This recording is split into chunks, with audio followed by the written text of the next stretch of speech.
I have been looking forward to this like nothing else. Introducing Saša Jurić. Tell me a story.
Sing through me, O muse, of a pull request so fine, which presents the change with clarity divine, where commits weave a tale, both true and fair, so that no reviewer shall ever despair.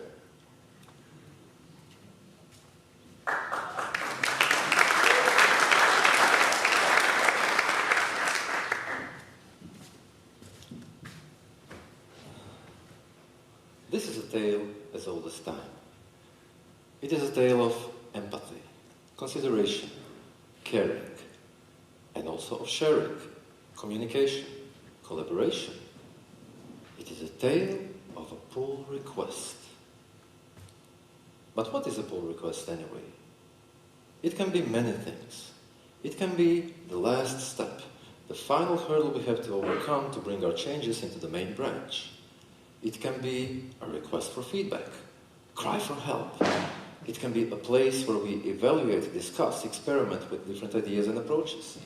It can be a historical record of a change. And then perhaps it can be a stage. A special kind of a stage designed for a special kind of a dance we call code review. Now this dance, it can sometimes be magical, magnificent, glorious. It can fill our hearts with joy and laughter. It can bring clarity and enlightenment to the team. It can make our code base a better place. And this usually happens only in a fairy tale. The reality, alas, is not quite so pretty. Far too often, participating in a code review is a gut-wrenching, soul-draining experience. It leaves us tired and exhausted from all the endless debates, pointless discussions, nitpicks, clashes of the egos. And if we're being completely honest with ourselves, this code review thing, it's not the most favorite of activities that we do as part of our regular software development job. Like, when you are asked to review a pull request, do you go something like, "Yay, another PR, I'm going to review some code, this is going to be so much fun, I just can't wait to start"? Nah. It's probably something closer to like, "Another one? Again? Like, does it ever end? I don't even want to think about this right now. Maybe tomorrow, if I'm in a good mood."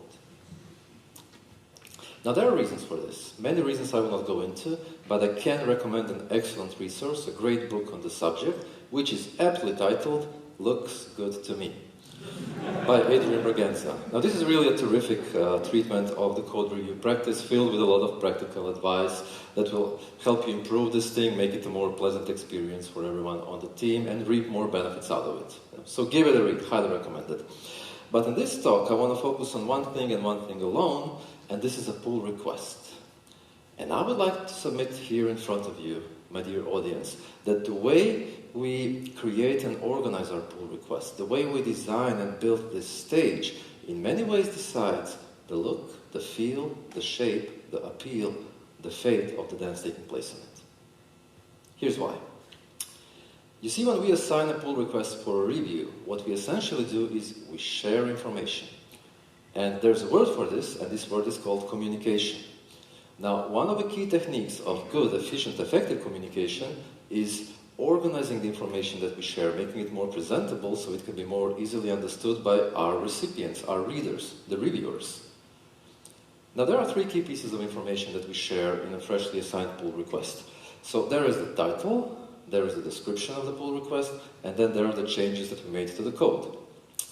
And in my humble experience of reviewing some code, I would say that we typically do like reasonable job with the first two bits of information. So we provide like some reasonable title and a solid description, and then predominantly we utterly fail to organize the changes that we made to the code. And this can be manifested in a bunch of different ways. The most obvious one is when we simply stash all the changes into a single commit. And what we're essentially doing, we just throw everything at once to our reviewers. Now there you go, have some fun with it, good luck. This is like complete lack of organization. Another pattern that I see, or anti-pattern if you will, that I see quite frequently is a scenario where like the changes are split across multiple, often many commits, and they seem to be small in the size, but they're completely nonsensical in their nature.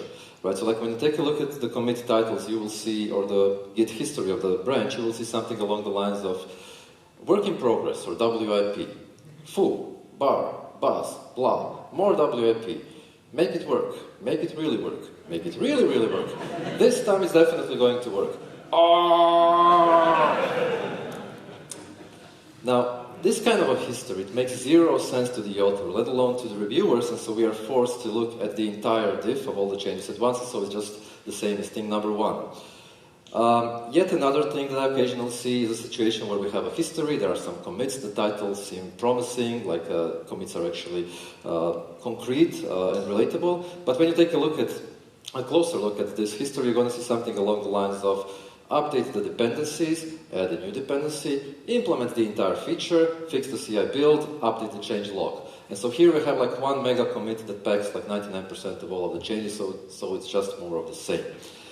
And that's quite unfortunate because in many pull requests, the vast majority of information resides in the changes made to the code themselves. Like a lot of pull requests change or modify hundreds of lines of code. It's not uncommon to see a pull request modifying thousands of lines of code. Now that's quite a lot of information, and there are different types of changes taking place there. So you have things such as modifications of the database, aka migrations, right? Corresponding changes to the ecto schemas, business logic. Maybe something has to be refactored first to accommodate for the new circumstances. Then presentation, aka interface logic, tests, documentation, CI, and God knows what else. All of this is crammed into the single commit. We are forced to read all of this at once, and to make matters worse, these different changes are so entangled that they form this behemoth of a spaghetti which is overcooked and served without a sauce. And so, of course, the taste is terrible. Of course, it is difficult to digest. Right? Trying to make some sense of it, it's such a mind-boggling experience.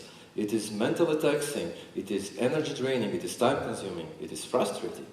And speaking from personal experience, in many cases, it is downright impossible to properly understand what goes on in such a pull request. But still we try, right? What else can we do? It's part of our job.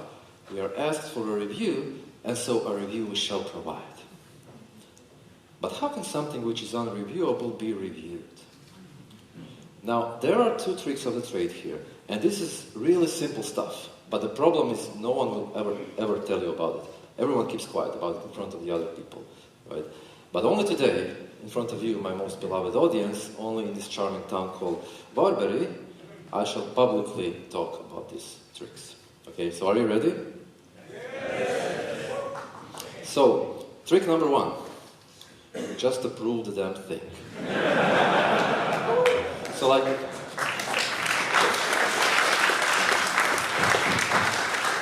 we have no idea what goes on here, but we know our colleague, they are diligent, they're a good worker, and so we trust that they have done a good job out of it. And even if there's some problem with this thing, they're going to take the fall, not us. Because you see, Git blame, it always points to the author, never to the reviewer.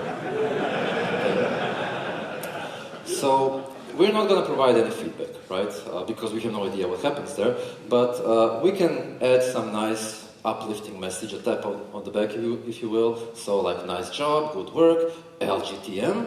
We can throw in a cute emoji for good measure, like a thumb up, a heart, or a rocket. And hit the approve button. Like a few seconds over time, and we're good to go, right?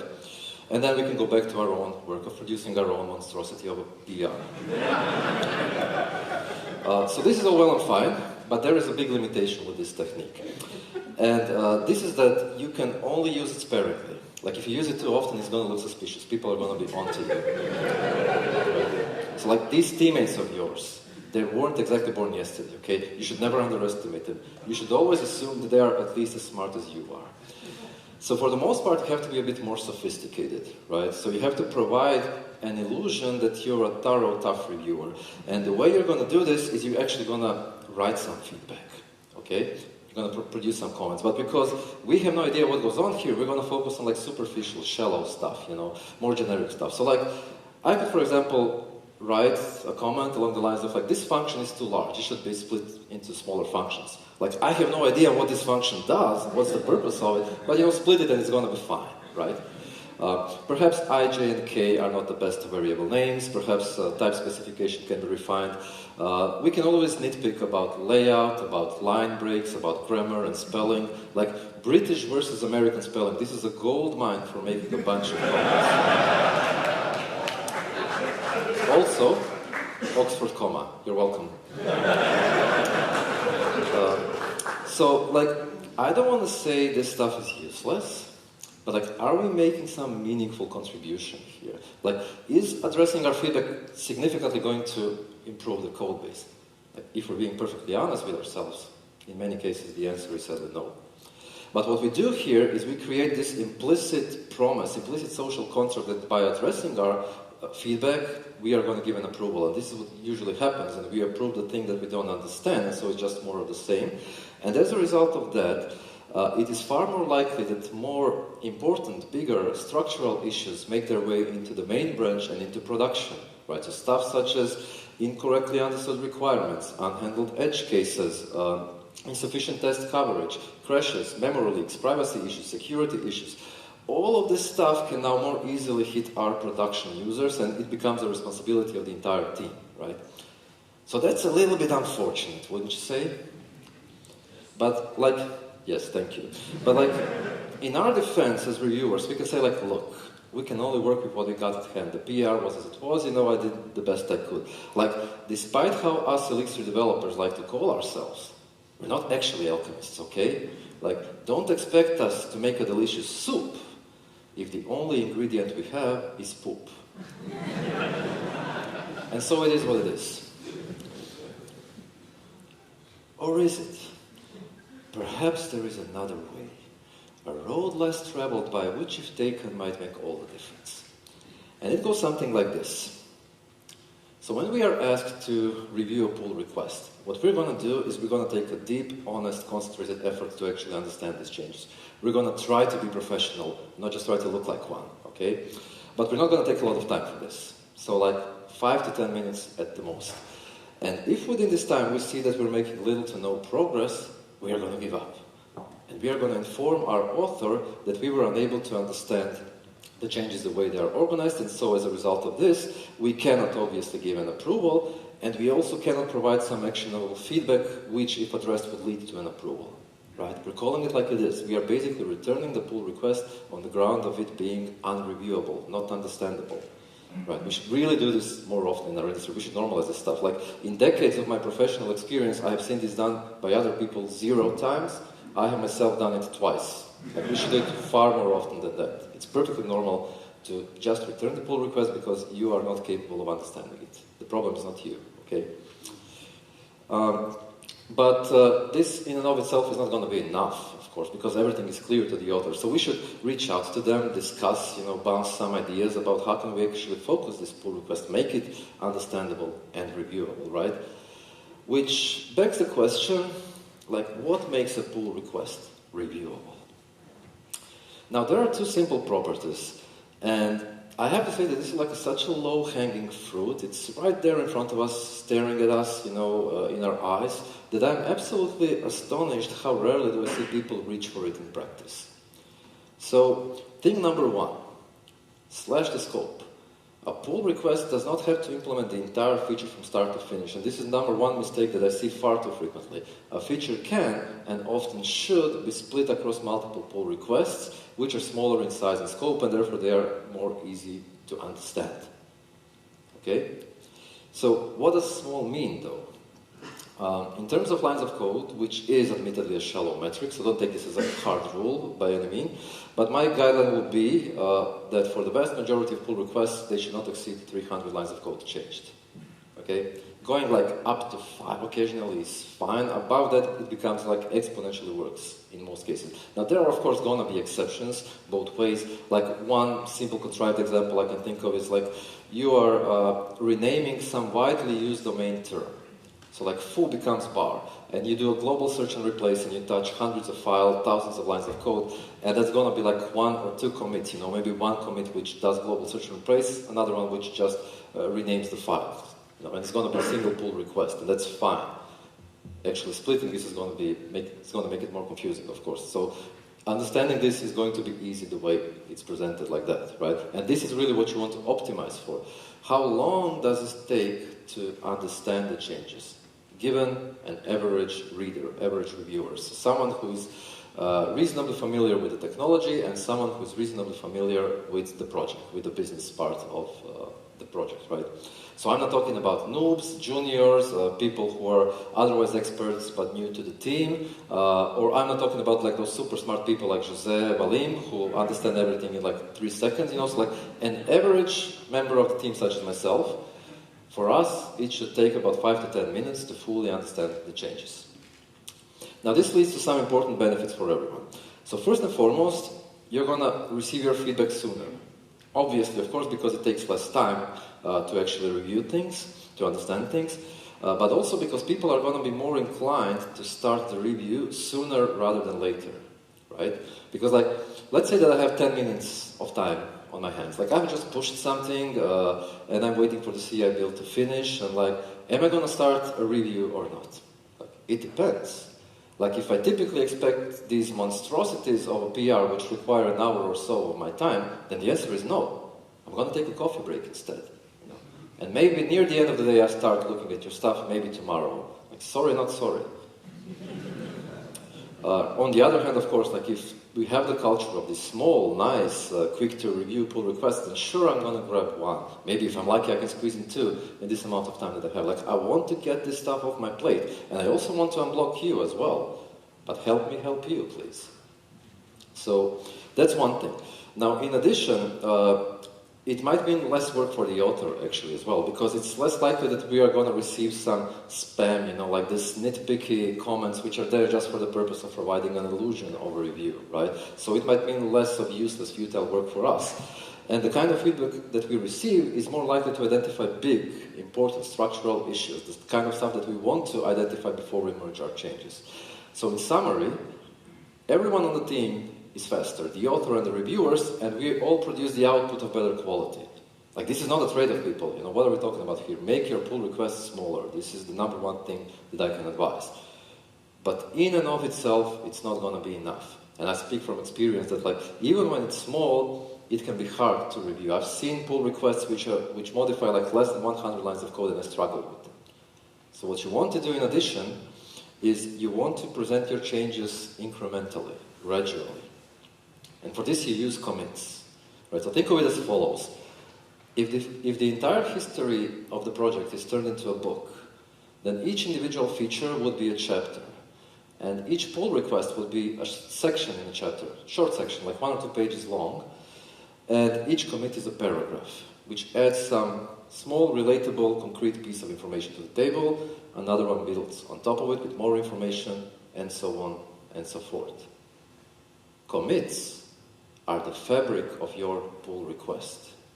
Use that fabric to weave the story of your change. This is the story you want to tell to your reviewers. Now, this all may sound fine, but it's quite abstract, right? So, I'll tell you what. Let's make this a little bit more concrete. Let's make a pull request. And to do this, we need to make a change in some project. And as it just so happens, I have a project on my machine which is in a dire need of a change. And this project, it is called Hamlet. Now, the reason why it bears this name is because, like many other projects out there, it is currently steadily marching to meet a tragic fate.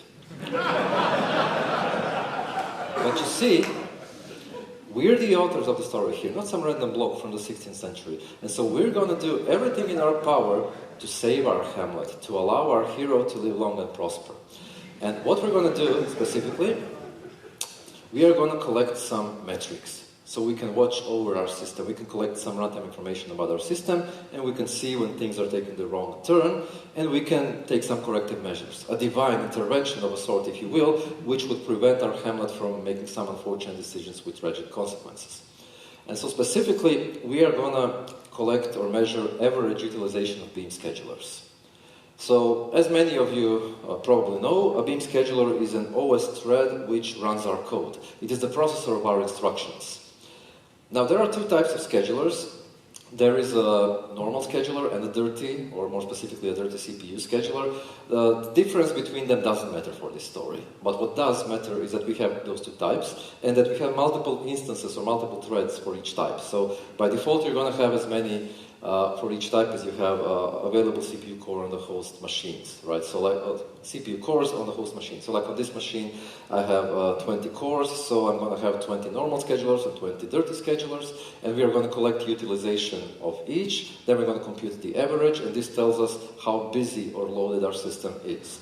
And then we can like plot this value on some fancy dashboard. Maybe we can have some alerting logic in place, which informs us when we are getting to the maximum of our computational capacity, or maybe we could have an auto-scaling logic in place, which just adds more machines as needed.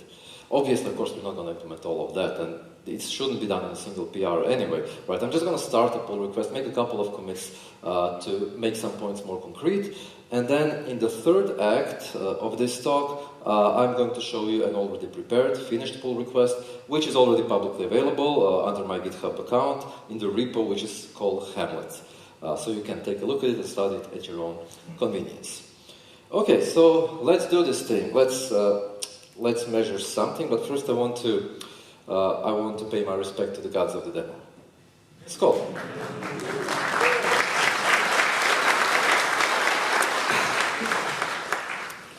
So, how do we measure scheduler utilization? Okay, let me see. Is the font okay, the size? Those in the back? Okay, so, like you're going to do some research, and if you're lucky enough, hang on a second, I'm going to need an assisting device. Okay, so, better. Right, so, you've done your research, and hopefully you're going to stumble upon this function which is called scheduler.sample, right? And it computes a sample of each scheduler, sample of activity for each scheduler, which means like how busy the scheduler was since we started the node until now, right? In some units, it doesn't really matter which, right? So we're going to get the first sample, and then after a while, oopsie, I pressed the wrong thing, and then after a while, we are going to get another sample. And then you basically need to calculate like relative between those 2 points in time, like what's the relative utilization of each. Happily, there's a function for this as well. It's called scheduler.utilization. So we pass the first sample, the second sample, and now for each scheduler you get the breakdown, right? So each element identifies a single scheduler. The first element, the tag CPU, means dirty CPU. Or dirty, right? This is the ID. This is what we care about. This is our utilization, the third element. So 0 means 0%, 1.0 means 100% in the given period. And it's also conveniently formatted for us in the fourth element as an Erlang string or char list. We're going to ignore that. We care about this third value. So we have this for each CPU or dirty scheduler, and then also for each normal scheduler. And what we need to do is compute the average of these values, but luckily it's actually conveniently done for us here in the first element. So we have this, it's tagged as total, and this is the grand average, and this is basically what we care about. So what we're going to do is, like, now I know which functions I need to invoke, right? And so what I can do, how this is going to work is, like, I'm going to collect a sample, then after a while get another sample, compute the utilization, store the last sample and utilization somewhere in memory, and rinse and repeat. I have to do this every x forever. So clearly, this has to be a process, right? A separate process. The question is only, what is going to drive this process? Which abstraction are we going to use? Like, is it going to be a task, an agent, gen state machine maybe? Like, this is an Elixir themed conference, right? We are mostly Elixir developers here. And for us, all the world's a gen stage. And all the inputs to the system merely items in a queue. They have their exits and entrances. But perhaps in this simple case, we don't have to deal with back pressure and buffering and load shedding and whatnot. And so maybe a simple gen server will suffice, right? So I can basically start a gen server or implement a gen server which ticks regularly. Which means that every X using the function process sent after, a handle info callback is going to be invoked, and I do my logic there, just as I have explained. Whatever I need to store, I store it into the state of gen server, and then rinse and repeat. And if I need to expose something, then I write a wrapper around gen server call. So I have a vision of a full solution. So this is cool, right? But I cannot implement it all at once, so it's worth thinking about, like, how can I approach this thing in some smaller steps. So maybe I could first implement a gen server which ticks regularly, like every second, for example. Just does nothing on each tick, but in queuing or scheduling the next tick, right? And now expanding on top of this, I can collect a sample, scheduler sample in each tick and store it into the state, then calculate the average utilization, expose the average utilization, start the thing in a supervision tree. And this would probably be a good time to actually write some tests, you know, and I'm not really sure how that's going to look like. It's going to require some mocking, that's sure, because there are, like, non-deterministic stuff here out of my control. So I'm going to cross the bridge once I get there. But, like, I have a good plan which takes me reasonable part of the way. So, yeah, let's do this thing, right? So the first thing I need to do is I need to I need to create a branch, right? And to do this, I'm going to start my Git tool. So, okay, look, I use Git from a GUI. I apologize, right? Don't hold it against me. And please don't report me to the hacker police because they're going to revoke my license and I'm going to be out of job, right? So, it is what it is. So anyway, I'm going to create a branch and I'm going to call it measure scheduler utilization. Like this, okay. And now, what we have to do is we have to create the file. So I'm implementing the gen server which ticks every second first, right? But the module is going to be called scheduler utilization, right? .ex. Okay, and so now it's time to write this thing, but, like, that requires some amount of boilerplate, and, like, I might make mistakes and whatnot. So I'm going to reach for some assistance here. I'm going to summon a magical, powerful creature, a creature not made of flesh, an unreal programmer of a sort, and this creature, it is known to us mere mortals under the name of Sonnet. Claude Sonnet. 3.5. You might be wondering why not 4, and the reason is that I'm just a poor playwright who is out of tokens, so I have to settle with a cheap version, sorry, but I think it's gonna be fine, right? So, let us ask Claude to write us a gen server which ticks regularly every second. Can you all see this thing? Okay.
think that this looks reasonable, so you know what? I'm gonna take this, so thank you, Almighty Claudius. Praised be thy name. Hamlet shall never forget. Denmark remembers. So, let's take it for a ride, right, immediately. Let's see, does it actually work? So, what I'm gonna do is, how am I gonna test it? I'm just going to create a file in the temp_sum folder. I'm gonna call it test.exs, right? So it's in temp, which is by default git ignored, so I don't accidentally commit it. And what I'm going to do is, I'm just going to start this thing. So Hamlet scheduler utilization, start link. It takes an arg, which is basically ignored, so I'm just going to pass nil. And let's see if it works. So I'm going to do mix run, minus no halt, temp/test.exs, and yay, it's ticking, right? So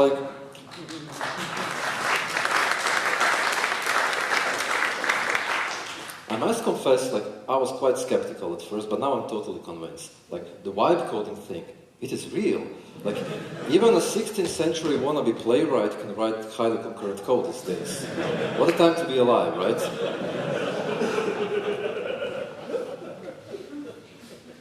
But so, let me just quickly take a look at this thing. I'm going to pick some nits. I really feel like ever since the rise of AI, nitpicking is what I'm reduced to, but it puts food on the table, so there's that. So, the first thing, I'm going to rename these args into arg, because it's arg. It has to be there because of how child spec function is injected courtesy of useGen server, and it's an arg. We don't know its purpose otherwise at the moment, and that's how I like to call it, right? I'm going to set the state to nil, so initially the state is, I don't know, again, I don't need the state, so I'm just going to set it to nil. I'm going to drop this name. Remember this moment, it's going to be, I'm going to reference back to it near the end of the talk, so just try to remember this thing. I'm going to remind you as well. Let's see further. So we have schedule next tick, it sends the message most noble tick. So this is a little bit poetic, but maybe let us be more mundane and boring. So this is supposed to be production grade code, so let's do @impl gen server. So please don't do @impl true, that's lazy. You need just a couple of more characters to be more explicit about what you're actually implementing. And then a pet peeve of mine, as I said, I'm nitpicking here, so it's going to be timer.seconds1 instead of the magical number 1000, and I think that's pretty much what I had in mind for the moment. Let me just quickly try that it still works. Yeah, it's still ticking, so that's beautiful, and now I can drop this debug print, and we have a nice first version, the gen server which ticks regularly every second. So next thing I need to do is collect scheduler samples. But before that, I'm going to do something else. So I'm going to commit this thing. Right, so let me go here, commit, and the message can be, what have we done here? We have created, so create periodical ticker, for example. A periodical ticker, like this. Okay, so here comes the epiphany of this talk. Are you ready? Prepare to be blown away. Ready? Now I'm ready. Thank you. Work in small steps. Commit each small step. It's not exactly groundbreaking stuff, is it, right? And yet we see it done so rarely in practice, which begs the question why. And one theory that I can see from personal experience of my own and other people is that we fail to separate preparation from the execution. So we kind of try to code our way through the problem completely. And then we end up with a lot of these side tracks, dead ends, wild goose chases, and we are essentially stumbling in the dark, and our history reflects that. And this is why you end up with full bar bars and similar commits, So what you want to do is do a little bit of upfront planning, thinking, not a lot, right, mind you, but you first understand the problem, and then you figure out, okay, which functions do I need to invoke to solve this problem? For this, maybe you're going to, probably these days, you're going to wipe it. Maybe somebody still reads the documentation. Maybe talk on the Exchange forum and stuff like that. And it's fine if you try something manually, by coding. You want to see, does it actually work? But don't try to solve everything. You're looking for, the minimum stuff, the MVP, if you will, which kind of solves this thing. Then you think about how it fits into your current existing design of your code base, of your larger program. And now you have a vision of a complete solution. And then you think about how to get there in smaller steps, And all of a sudden, you have this beautiful yellow brick road which takes you there from start to finish, giving you a nice pace, cadence, rhythm. And in each step, you are dealing with one thing and one thing alone, rather than with a bunch of stuff and a bunch of unknowns. Right? So you are actually more likely to be faster, because working in small steps, it's such a universal advice in life in general, not just in programming. And I would argue that in this day and age of vibing, it has never been more important to actually work in small steps. Right. So you're going to typically work better and faster, and your reviewers, they are going to feel as if someone transported them from the Stone Age straight into the vibe era. They're going to move so much faster through your changes. They're going to see things so much more clearly. They're going to be able to provide much useful feedback. And so again, everyone on the team is better and faster, and this is also possible because we did a little bit of upfront planning. And so as the old saying goes, weeks of coding can save you hours of planning.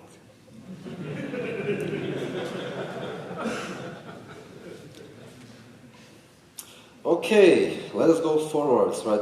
So what we need to do next is we need to collect those scheduler samples. So what I basically need to do after I have scheduled each tick, I'm going to collect the samples. So it's sample equals scheduler, scheduler.sample, right? And then I need to store it into the state, so here it's as follows, and then here just slightly different, so I'm here just changing or updating this map, if you will, so state, sample, sample. And this is it, that's all I'm going to do for the moment. And so to verify does this actually work, I'm going to take the PID of this gen server and print its state. So for this you have a convenient function called sys.getState. You pass it a PID and it gives you the state. This is only for debugging and troubleshooting purposes, so don't use this like in your business logic, please. So we get the state and we dump it to IOInspect, and then I'm going to do this after a while again to make sure that some tick has occurred. So it's going to be process sleep timer.seconds, like let's say 2 seconds, so I'm sure that at least one tick has happened. I seem to have, oh, I'm missing a comma here. Okay, and let's take it for a ride. So, bam, it crashes. Scheduler sample is undefined, module is not available, so what I need to do here is I need to add the extra application which is called runtime tools.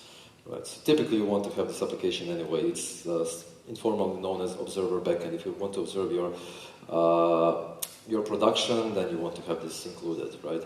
So there's that. I think I can close mix.exs at this moment. And so some state is printed initially, and after a while with some different numbers. I have no idea if those numbers are good at the moment, but I'm gonna kind of have some faith and test it a bit later, right? So, okay, let us commit this change, right? So we have made 2 changes, changed 2 files here, and the change that we have made here is we are collect scheduler samples, for example.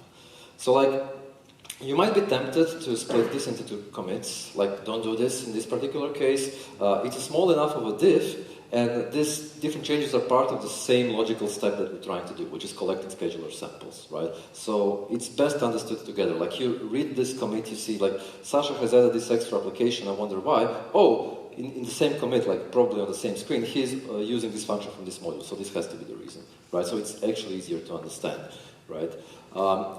And we can give it a proper title, this is very important. Like, if you're struggling to provide a title for your commit message, if you're using AI to summarize your changes, chances are really high that you're doing way too many things in that single commit, right?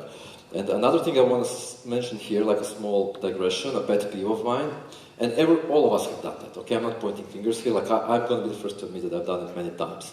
So this is the commit which is titled along the lines of address review feedback. Is there anyone who never did this? It's a bit dark, maybe someone, I don't know. So like, okay people, you're not addressing review feedback, this is not how it works. The review feedback identifies potential issues in the code. And you are addressing those issues assuming you agree with the reviewer, right? So you are like handling an edge case, expanding tests, you are refactoring for clarity, expanding documentation, and so on and so forth. And these are all separate commits with clear, relatable, concrete titles. Please don't address review feedback. It makes you look like a high schooler who is doing this only because someone told them to. You're way better than that, okay? So, but sorry, I digress. So, we are collecting scheduler samples, right? Bam. The next thing I want to do is calculate average utilization, right? So what I'm going to do here is basically, once I have the sample, I'm going to say average utilization equals average utilization. So I need this function which takes the previous sample, so that's state.sample, and the current one, or the last one, and computes it, and then we store it into the state, like this. And of course it has to be present here, so here I need to initialize it to something like, let's say, maybe 0. This sounds sensible. I can't compute it here because I only have one sample. And so we only need this function, so def p average utilization takes sample 1 and sample 2. And how do we do this? So we need to find that triplet which is tagged as totals, right? So I can say something along the lines of utilizations equals scheduler.utilization. I think that this name is bad because it gives the list of utilizations, so I'm using the plural myself. Passing it sample 1 and sample 2. And then in this list, I can do something like, say, enum find in this list of utilizations, the one where, for example, the tuple where the first element or element at position 0 is total, right? And this is always going to be present, and so this is total value formatted value, which we don't care about, and then I just return the value, right? Something like that. So that should hopefully do the job.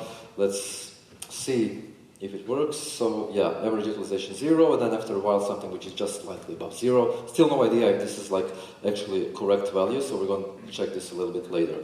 But let us proceed forward. So the next thing I want to do is I want to expose this thing via a gen server call, so other parts of the system can invoke it and do something about it. So I can write something like average. I'm just going to call it average here. It's part of the public API, so like when you invoke this function, it's going to be scheduler utilization.average, which I find nice, you know. Instead of like scheduler utilization.average utilization, I don't like this repetition, so I find that something is off in the naming. So the average anyway takes a PID, and we're going to do a gen server call, right, to that gen server call, to that PID. Here, because this is now an internal message, I'm actually going to add the suffix because it's unclear, like there could be other averages. Maybe I'm nitpicking, who knows. So we are going to implement a function which is handle call, and request is going to be average. We don't care about the caller, and then we care about the state, and we reply with the state.average utilization. And actually here I almost messed up. Maybe I should actually be more consistent here. So state average utilization and state remains unchanged. I believe that this is it. So now instead of sys get state PID, I can invoke hamlet.scheduler utilization.average, right? And so now we have this thing, and that's not right because I'm returning something wrong. I'm sorry? Oh, thank you so much. I would spend so much time on this. So yes, thank you. So 0 and then something larger than 0. Right, so let's commit this change. Let me just take a look at the diff here. And whoopsie, I forgot to commit the previous one. So I wanted to split this thing. Like, this is probably small enough that actually it can work as a single commit, but I made it deliberately so I can illustrate the point, right? So like, it happens to me from time to time, like I'm in the heat of the battle in the moment, right? And I forget to commit my step and only figure it when I'm finished with the next one. But it's like relatively easy most of the time to address this, right? So what I'm going to do here, like you can do it from the command line too. I only don't know how, so don't ask me. So what I'm going to do is I want to first commit the algorithm, the calculation of the average. So it's this function, right? It's this function, and then handle call is not part of that, but so I'm gonna do this, but then this thing here, this change here should not be present. No, this change here is fine, but handle call is not part of this thing. So something like this. I have one end extra, I believe, and this looks fine now. So this is my diff that I'm going to commit, and this is now staged, right? So just the calculation of the average utilization. So I'm going to commit this thing, just one more double check. Like as you have seen, it takes a couple of seconds of my time if it's not too bad. And so here I am calculating average utilization. Hopefully it's going to be clear why I'm splitting this a little bit later. So calculate average utilization and then the remaining change, just another double check. Yeah, that looks perfect. So I am exposing average utilization, something like this. So let's see if this value is actually meaningful, right? Like what is this number even? So to check that, I'm going to generate some synthetic load. Basically, I'm going to hammer a single scheduler to like 100%. Like this can be done in a bunch of different ways. Like for example, I could stream cycle through the list of a single element and then just pipe this thing to stream.run. And so this is going to be an infinite CPU bound loop. But like I have 2 times 20 schedulers here. So what is this? What value do I expect? I'm going to reduce the amount of those things. So I'm just going to do erlang.system flag. And I'm going to say the schedulers online. I'm going to set this number to 1. And so now what happens is I still have 2 times 20 schedulers, but only one of each is online, one normal and one dirty. And so only one of each is used. And so basically one is going to be hammered. This is the normal one. The dirty one is going to be fully idle. So I expect 0.5 or 50% of utilization, right? So let's take a look if this is what I'm going to get. So initially 0, and then after a while 0.025. So that's definitely not what I expected, but maybe it was a glitch in the matrix. Let me try it again. No. So like 0, no, it's consistently wrong. Alas, poor Yorick. Something is rotten in the state of our Gen server. So like, what could that something be? Let me take a look. Yeah, so this is the problem really. So this function here computes the average for us as well. That's the total element we're finding. And unfortunately that average always averages all of the schedulers independent of whether some of them are offline or not. And so basically I have to re-implement this thing. But it's going to be hopefully quite easy. So what I'm going to do here is I'm going to iterate or filter this list. So for each normal with the ID and the value and the formatted value in the list of utilizations. So this is normal utilization, right? I'm going to take this value. And this gives me a list of normal utilizations, okay? Oopsie, like this. And so now I'm going to do the same thing for the dirty ones. So it's going to be dirty utilizations, and here the tag is CPU. Otherwise everything is the same. And okay, thank you very much, CPU. And then I'm going to do normal utilizations plus, no, that's not correct, sorry. I'm going to take from each of these lists. So for the normal utilizations, I'm going to take as many elements as there are. System info, as many as there are schedulers online. Okay, so I want to take as many of those, like 1 in this case, right? And then I'm going to do the same thing. So I could actually leave this thing for the dirty as well, because by default they are the same, but they can also be different. So I'm going to do dirty CPU schedulers online. And this gives me the list of online utilizations, right? Okay, and then we don't need this thing. So I need to compute the average, right? So this is enum.sum. So I'm going to combine these values, and then I'm going to divide it by the length of this list. Like you might be worried that it's a potential division by 0, but it's not. This list is never empty, because if this code is running, it means that there is at least one scheduler online. So QED, right? Okay, so, well, that should be it. I should probably leave some comment here explaining why am I computing it like this instead of using the total. So let's pretend that I've done this as well. And let's see what happens, right? So initially 0, and then, yay, 0.5. It works, beautiful. Thank you. So, Okay, let's commit this thing. So here we are, like for example, what have we done here? We are fixing a bug, rewriting the utilization. I would say rewrite the average calculation. But here's the problem. Let me just commit this thing. Here's what happened. Like when you take a look at this history. So in this commit, I have implemented the first version of the algorithm, and then a couple of commits later, like I completely rewrote it from scratch. Like, should the reviewer see the first version? Ideally, I would say no. It's like completely useless information to them. It's noise, really, right? The comment that I added explains like why I didn't take this approach. So, if possible and relatively trivial, I'm going to merge this thing, those two commits together, right? So what I'm going to do here is interactive rebase, right? So from this point, and I'm going to just drag this thing here, and now I need to squash these two things with calculate average utilization message, and so let's give it a try. It didn't fail, so it works, and so now when you take a look at the history, so I create a periodical ticker, collect samples, calculate the average, and this commit has the second version. For you, the reviewers, it's the only one, and then I'm exposing it. So this is all part of my flow, normally, right? Like I'm gonna try to fix those things. Like sometimes it's happened to me, like I realized the name I chose was shitty, or maybe I forgot to add a type specification, those kind of things. I'm gonna try to bring them in the past, if I can, simply for your convenience, but I'm not gonna take a lot of time for it. Like, if there are some merge conflicts, or similar problems, I'm just gonna abort. Like, it's not important that the history is perfect, but it's okay like if it winds a bit. But definitely don't have your history which is like a maze that goes on and in like all different directions. This is unreviewable. And from me, you will never get such pull requests anymore. Like, it's not an option for me at all, right? But like, try to find some balance where you don't have to invest too much work, but try to clean up your history as much as you can. So there's a lot of stuff to be done here, but unfortunately I'm kind of slowly running out of time.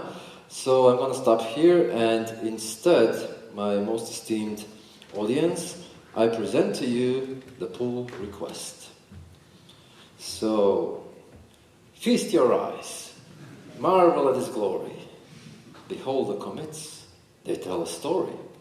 Right, so, like, we have about 150 lines of code scattered across 13 commits, so that's like around 12 line of code per each commit. Like, obviously it's not that perfectly distributed, but you can tell that like these are pretty small commits. And just looking at these titles, you know, without even reading the description, you will see like create periodical ticker, collect samples, compute average utilization, expose it, run this thing in supervision tree, and everything else is about testing. So you can clearly see that plotting this is some dashboard, maybe having alerting logic, auto-scaling is out of scope of this PR.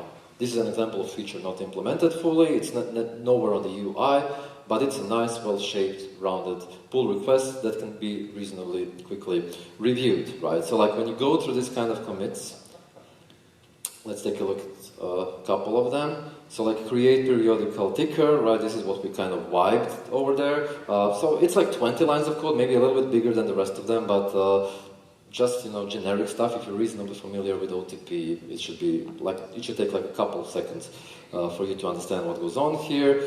Then the next one, where I'm collecting samples, I'm going to skip this one. Here, so the second version of the algorithm, for you, the only one, right? This is perhaps the most complex commit of them all. You're going to have to stop here and, you know, think a little bit for a while.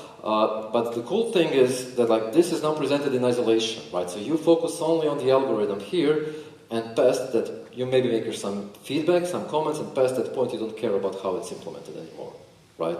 So that's the benefit of working in small steps and organizing your history. One other thing I want to show you, and I briefly kind of have given you a spoiler.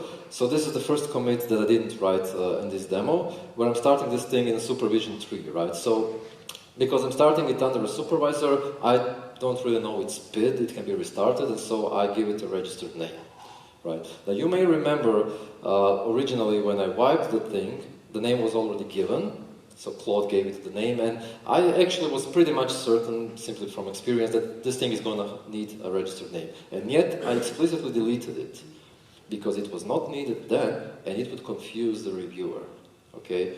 So I'm adding it only when it's actually needed, and so it's then easy to understand the purpose of this change, right? So try to keep these related changes together, ideally in a single commit if the diff is small enough. If the diff is big enough, then it's of course fine to split those things, but keep the commits close to each other. So in other words, in each commit, do only that which is required to make that step that you want to take, okay?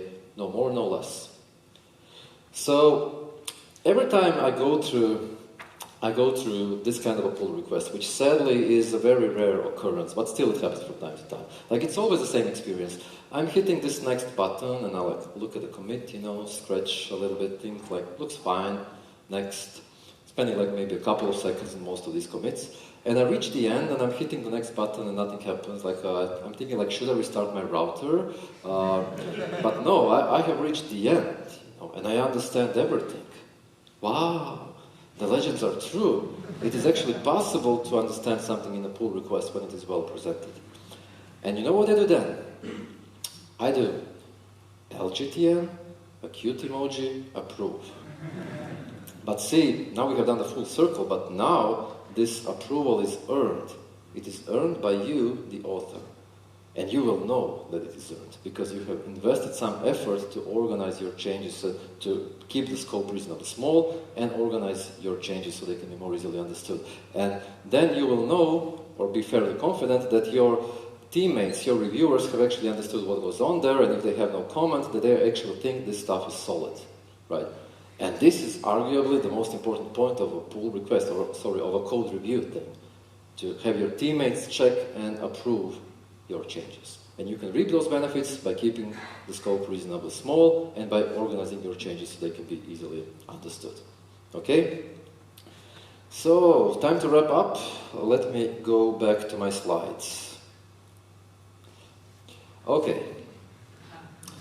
So, when all is said and done, when all the smoke lifts up and all the mirrors have been shattered, here's what remains of this talk. When you and your team are practicing code review, then as an author, you're not just trying to implement a feature, fix a bug, improve performance, reduce memory usage, refactor, and so on and so forth.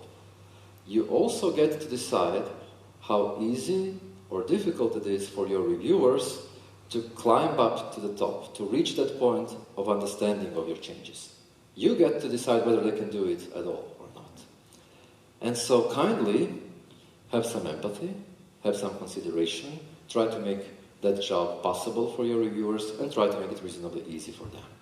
You certainly don't have to go above and beyond to make your history look perfect. Okay, perfect is indeed the enemy of done, but let us not forget that ASAP is the enemy of good enough. So try to find some nice sweet spot, that balance where just a little bit of extra effort on your behalf is gonna bring tremendous improvements for many other people on the team. And I can guarantee you that you will work better and you will be faster too.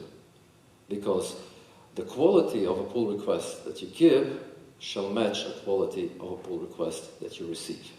Okay? So with these parting words of sweet sorrow, my most esteemed colleagues, Alexorians, friends, this talk is done, the curtain falls.